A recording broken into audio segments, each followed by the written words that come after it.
Hi friends. Siddhu Jonnalagadda, Anupama Parameswaran కలిసి నటించిన latest movie Tillu square. ఈ మూవీపై అంచనాలు భారీ స్థాయిలో ఉందన్నమాట. యూత్ కి బాగా ఆకట్టుకునే సినిమాగా ఈ మూవీ అయితే రిలీజ్ కాబోతుంది. ఈ నెల 29న 2022లో రిలీజ్ అయిన డీజే టిల్లు ఏ స్థాయిలో బ్లాక్ బాస్టర్ హిట్ అందుకుందో మనకు అందరికీ తెలిసిందే. ఈ మూవీకి సీక్వెల్ గా టిల్లు స్క్వేర్ అయితే రాబోతుందన్నమాట. ఈ చిత్రానికి డైరెక్టర్ వచ్చేసి మల్లిక్ రామ్. మంచి హైప్ అయితే ఉందన్నమాట ఈ చిత్రానికి.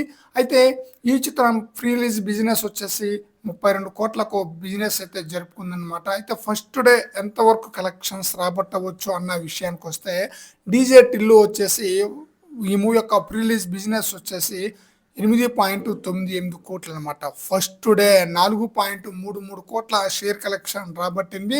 గ్రాస్ కలెక్షన్ వచ్చేసి 8.10 కోట్ల గ్రాస్ కలెక్షన్ రాబట్టింది వరల్డ్ వైడ్ గా. అంటే part 1 movie DJ Tillu movie వచ్చేసి ఫస్ట్ డే బిజినెస్ తో కంపేర్ చేసుకుంటే సగానికి సగం వసూలైతే చేసింది అనమాట. అయితే టిల్లు స్క్వేర్ భారీ స్థాయిలో బిజినెస్ అయితే జరుపుకుందనమాట. 32 కోట్లకు బిజినెస్ జరుపుకుంటే ఈ చిత్రం 33 కోట్ల షేర్ కలెక్షన్ వస్తే క్లీన్ హిట్ గా నిలుస్తుంది అనమాట. అయితే ఈ చిత్రం ఫస్ట్ డే ఎంతవరకు కలెక్షన్స్ వసూలు చేసే అవకాశం ఉంది అన్న విషయానికి వస్తే, 10 కోట్లకు పైగానే షేర్ కలెక్షన్, 20 కోట్లకు పైగానే గ్రాస్ కలెక్షన్ రాబట్టే అవకాశం అయితే ఉంది. చూద్దాం ఫస్ట్ డే ఈ మూవీ ఏ స్థాయిలో కలెక్షన్స్ వసూలు చేస్తుందనేది. ఫ్రెండ్స్, ఈ వీడియోపై మీ యొక్క అభిప్రాయాన్ని కామెంట్ సెక్షన్లో తెలియజేయండి ఫ్రెండ్స్.